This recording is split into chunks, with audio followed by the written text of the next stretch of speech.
Salam sejahtera bagi kita semua. Apa kabar di hari ini? Diharapkan kalian semua dalam keadaan sehat-sehat dan senantiasa dalam berkat dan lindungan Tuhan. Sebelum kita lanjut, di subscribe, like, dan komen channel ini. Dan untuk pelajaran IPS kelas 8, kita bahas di tema 2, kemajemukan masyarakat Indonesia. A. Keragaman aktivitas ekonomi masyarakat. Dan kali ini kita akan bahas di pertama, bagaimana proses geografis memengaruhi aktivitas ekonomi.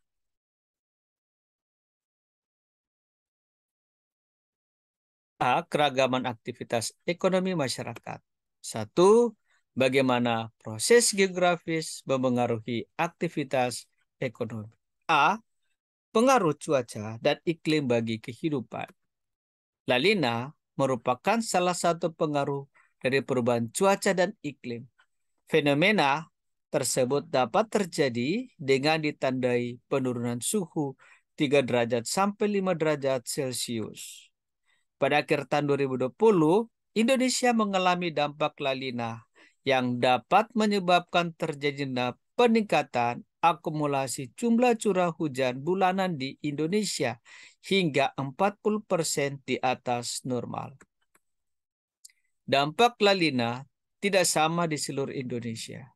Pada bulan Oktober dan November, peningkatan curah hujan bulanan akibat La Nina dapat terjadi hampir di seluruh wilayah Indonesia kecuali Sumatera. Pada bulan Desember dan Februari 2021 terjadi peningkatan curah hujan akibat La Nina. Terjadi di Kalimantan bagian timur, Sulawesi, Maluku, Maluku Utara, dan Papua. Peningkatan curah hujan akan berdampak pada bencana alam seperti banjir, tanah longsor, dan sebagainya. Fenomena tersebut merupakan salah satu contoh dari pengaruh cuaca dan iklim yang terjadi dalam kehidupan terkait dengan materi yang akan kita bahas. Masih ingatkah kalian dengan materi sebelumnya tentang cuaca dan iklim yang sudah dipelajari di tema 1? Apa yang kalian ketahui tentang cuaca dan iklim?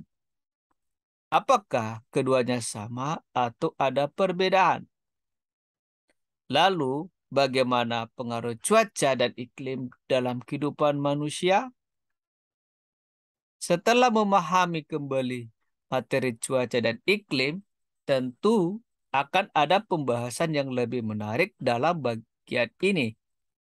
Apakah kalian pernah mengalami perubahan cuaca yang signifikan ketika kalian sedang bepergian? Lalu, apa yang kalian rasakan? Senang atau sedih? Nah, untuk lebih dapat memahaminya, kita akan masuk ke materi pengaruh cuaca dan iklim dalam kehidupan manusia. Cuaca dan iklim yang berubah-ubah dapat memengaruhi kehidupan manusia di muka bumi. Perubahan cuaca dan iklim mempunyai pengaruh terhadap segala aktivitas manusia dalam segala bidang. Pengaruh cuaca dan iklim dalam kehidupan. 1. Bidang pertanian. 2. Bidang perhubungan. 3. Bidang industri. 4. Bidang kesehatan. Dan yang kelima, bidang lingkungan hidup. Kita mulai di pertama, bidang pertanian. Pengaruh cuaca dan iklim dalam bidang pertanian ini adalah menentukan waktu tanam dan jenis tanaman yang sesuai dalam kehidupan manusia. 2. Bidang perhubungan. Cuaca, suhu, arah, dan kecepatan angin, awan, dan kabut sangat memengaruhi kelancaran jalur penerbangan. Selain berpengaruh terhadap penerbangan, faktor cuaca dan iklim berpengaruh pula terhadap transportasi laut, seperti arah dan kecepatan angin, tinggi gelombang, badai, dan lain-lain. 3. Bidang industri. Iklim memengaruhi mata pencarian penduduk.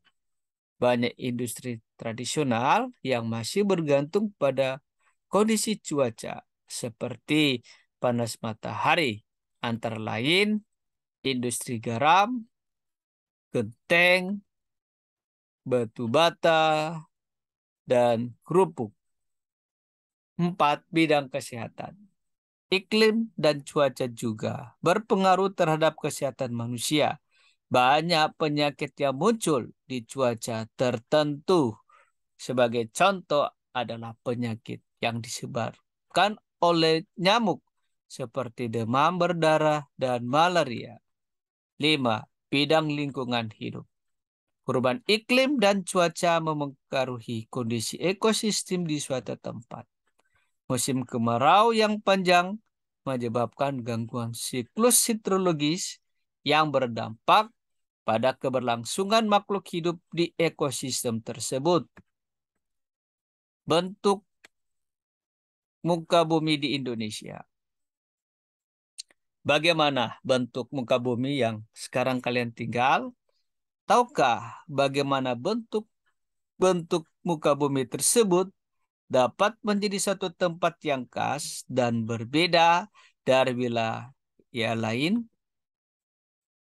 Bentuk muka bumi di Indonesia memiliki keragaman baik di lautan ataupun di dataran. Daratan ya.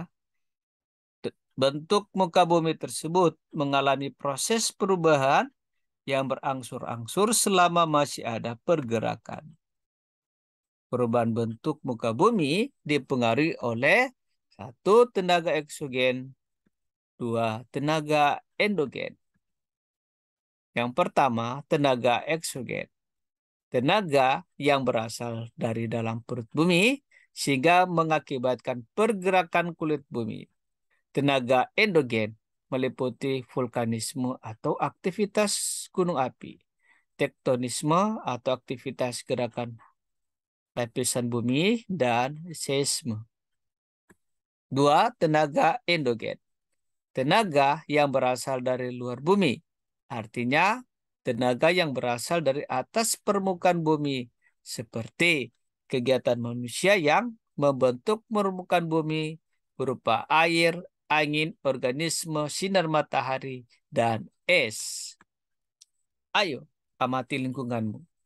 Bagaimana bentuk muka bumi di sekitar rumah kalian? Apakah kalian tinggal di dataran rendah, dataran tinggi, sungai, gunung, atau lainnya?